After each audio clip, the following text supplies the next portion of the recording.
The dining room was a war zone. Claire's fist slammed the oak table, rattling half-empty wine glasses, her face flushed with fury. "You had no right?" she roared, her voice cracking, raw with betrayal.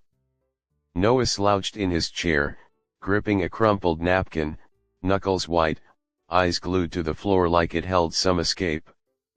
Mom sat at the table's head, hands trembling, staring at the shredded papers I'd flung across the surface: bank statements, a will, proof of a $1.2 million trust fund none of us were meant to know. My heart pounded, but I stood my ground. "You deserved the truth," I said, voice unsteady but firm. "Dad hid this from you." Mom lied. I couldn't stay silent. It wasn't supposed to end like this. 3 weeks earlier, I was sweating through a humid July afternoon in Raleigh, North Carolina, trying to fix Mom's sagging porch. I'd moved back home after Dad's heart attack 3 years ago, partly to help her, partly because my graphic design gigs in Durham weren't cutting it. Claire, my older sister, lived 2 hours away in Charlotte, drowning in debt with 2 kids and a failing bakery. Noah, my younger brother, was crashing on friends' couches, chasing a music career that never left the ground. We weren't close anymore, not like when we were kids catching fireflies in mason jars. Claire and I hadn't spoken properly in months. She'd snap at me for not pulling my weight with Mom, her texts sharp with resentment. Noah barely reached out unless he needed gas money, his messages short, laced with desperation.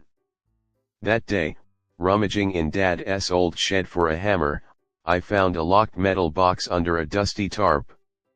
It was heavy, rusted, the kind you'd expect to hold fishing gear or forgotten tools. Curiosity gripped me. I grabbed a crowbar and pried it open, expecting junk.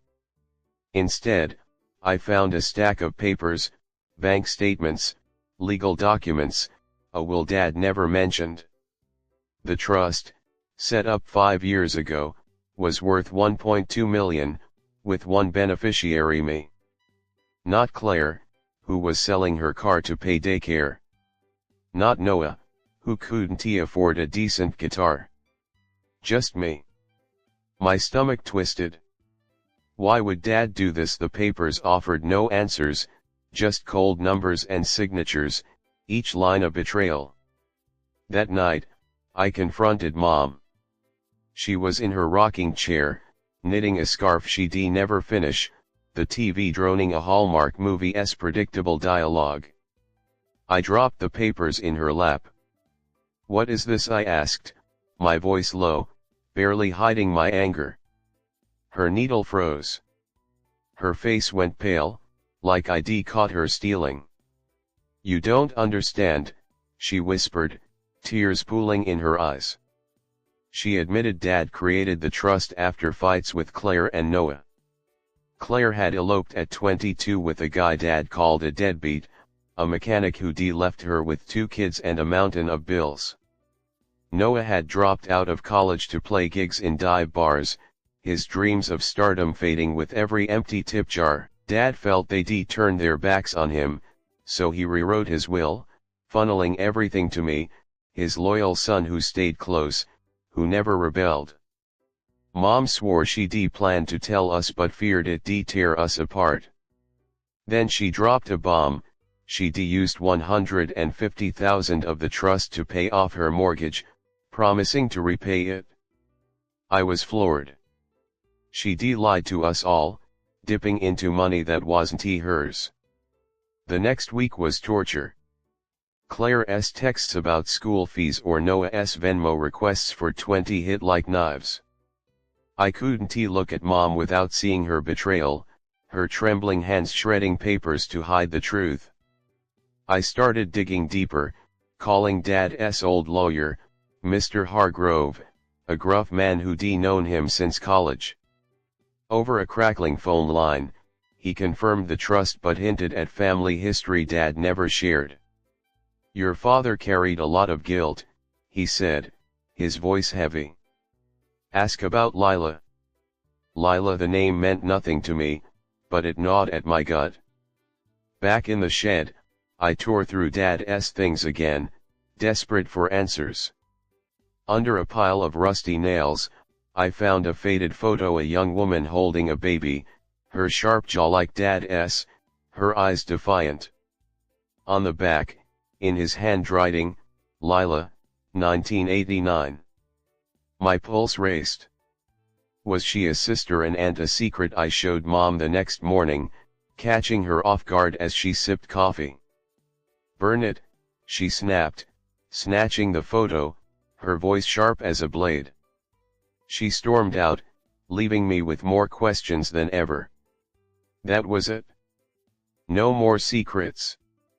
I called Claire and Noah for a family meeting, ignoring Mom's pleas to let it go. They showed up, wary, sensing something big.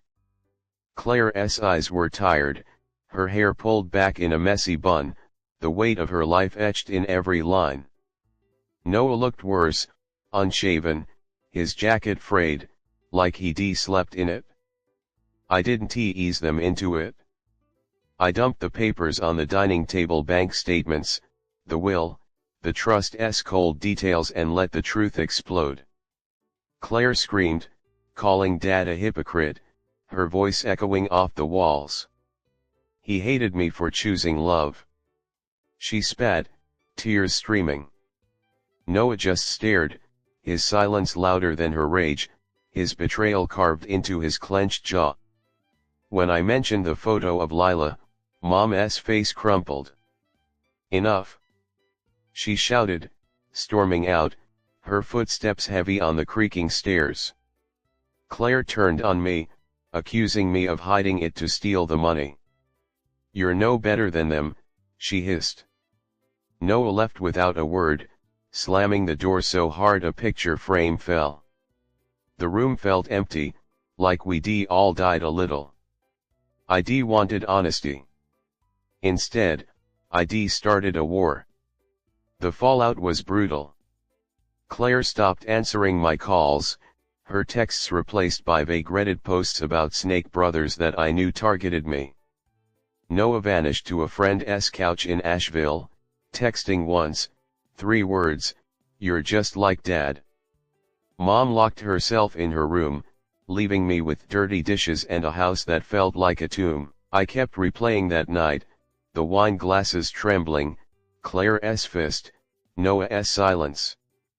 Was I the asshole? I turned to Reddit's AITA, posting the story anonymously, my fingers shaking as I typed. Responses flooded in. Some called me YTA for airing family secrets, saying I should VE handled it privately. Others said NTA, insisting Claire and Noah deserved to know. One commenter fixated on the photo, who's Lila, that's the real story. They were right. I needed answers. I found Dad's old address book in the shed, its leather cover cracked, most names crossed out. One stood out, Tom Hargrove, his lawyer and college buddy. I met him at a diner, a grizzled man with tired eyes and a voice like gravel. Over coffee, he spilled pieces of Dad's past. Lila was Dad's younger sister, estranged since their teens. She'd fallen for a conman at 17, got pregnant, and left home. Dad tried to help, even raising her son, Jacob, for a year before Lila took him back and vanished. Dad never forgave himself, believing he'd failed her. That guilt shaped his anger at Claire's elopement and Noah's rebellion. He saw Lila in their mistakes. The trust was his way of protecting me, the son who stayed. But Hargrove dropped a bigger bomb. Mom had withdrawn $200,000 from the trust, not $150,000, claiming it was for emergencies. She hadn't told anyone, not even Dad's lawyer.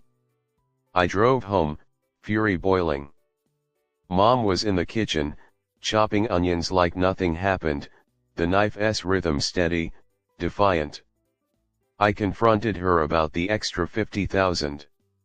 She froze, then broke down, admitting she'd used it for medical bills and to help a cousin who'd lost her job. I was protecting us, she sobbed, her hands shaking. Protecting who? Not Claire, who was selling her car to pay debts. Not Noah, who was busking for rent in parking lots. I felt betrayed, but also guilty. Mom looked so small, her shoulders hunched, her eyes red. Was I pushing her too far? I told Claire and Noah everything, hoping to rebuild something. We met at a coffee shop, the air thick with tension. Claire was livid, her voice low but venomous.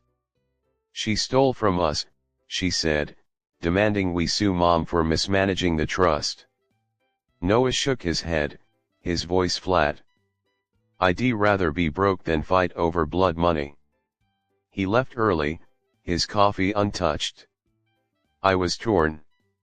Suing felt like kicking Mom when she was down, but letting her off felt like betraying my siblings. I went back to Reddit, reading new AITA comments. Some suggested splitting the trust equally, but legal threads warned it'd be a nightmare with Mom as trustee. Others pushed me to find Lila, saying she might hold answers.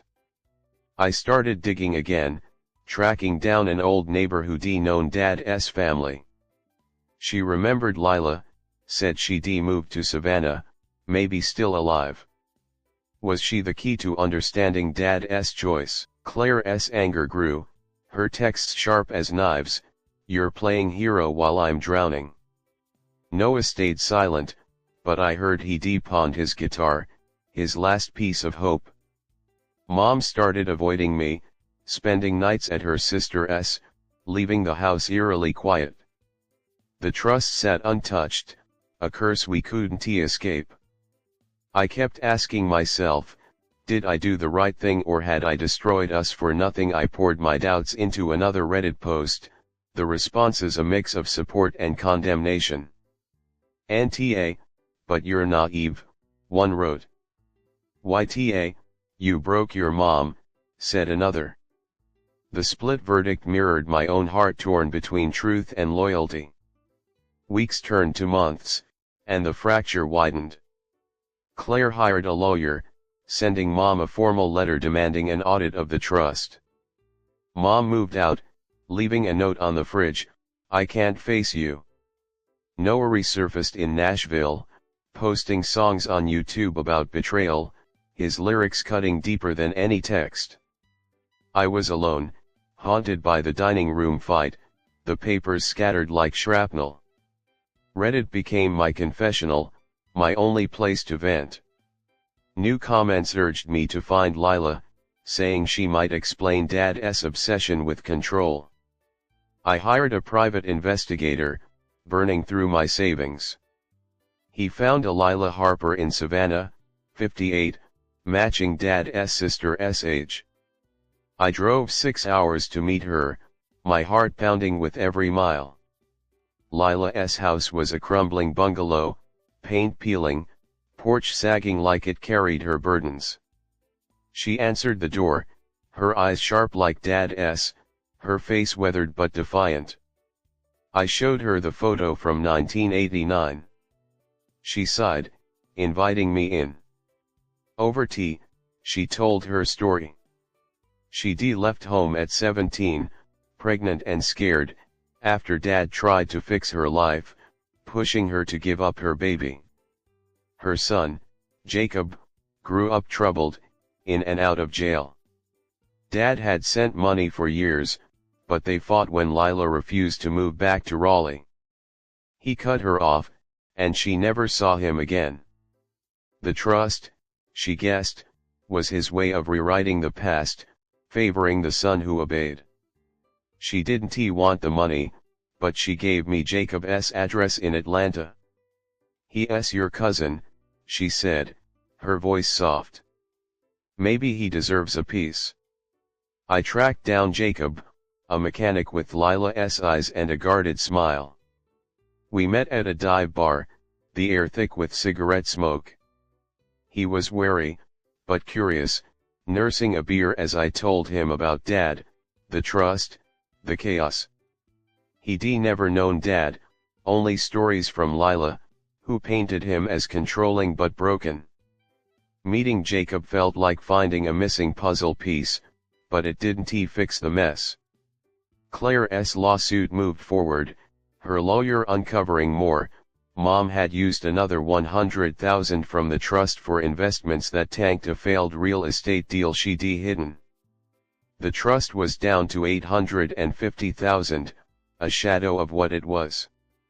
Claire blamed me for not acting sooner, her emails cold, professional, like we were strangers.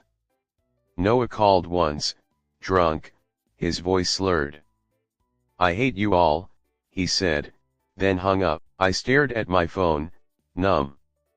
I posted on AITA again, laying out everything: the trust, Lila, Jacob, the lawsuit, Mom's lies. I asked if I was wrong for pushing forward, for breaking the silence, for chasing a truth that only brought pain. The verdict was split: NTA for seeking justice, YTA for dragging it out, for hurting Mom, for not stopping when the damage was done. Some called me a hero, others a fool. One commenter wrote, "You're not the asshole, but you're not the savior either. Families break. You just lit the match." Their words stuck, heavy, true. Months later, we sat in a lawyer's office in Raleigh, me, Claire, Mom, and Noah, who'd shown up unshaven, his eyes hollow. The room smelled of coffee and stress, the table piled with documents. The trust was frozen, tied up in court, its value shrinking with every legal fee. Claire's lawyer was relentless, painting Mom as a thief. Mom sat silent, her hands folded, looking older than her 62 years. Noah barely spoke, his fingers tapping a rhythm only he heard. I tried to catch his eye, but he looked through me. Lila refused to testify, wanting no part of our war. Jacob sent a letter, saying he'd like to meet someday, but not now, not like this. We were strangers, bound by a secret that broke us.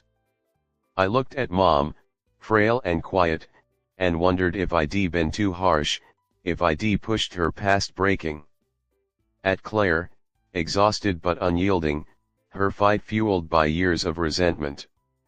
At Noah, lost in his own pain, his dreams drowned in our chaos.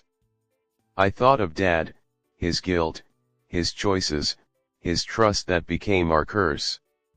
AITA for exposing it all. I wanted justice, fairness, truth. All I got was a shattered family, a Reddit thread of strangers' verdicts, and a question that wouldn't leave me: was I right to speak, or should I have stayed silent? Comment your verdict below. Am I the asshole, or was I right to break the lies?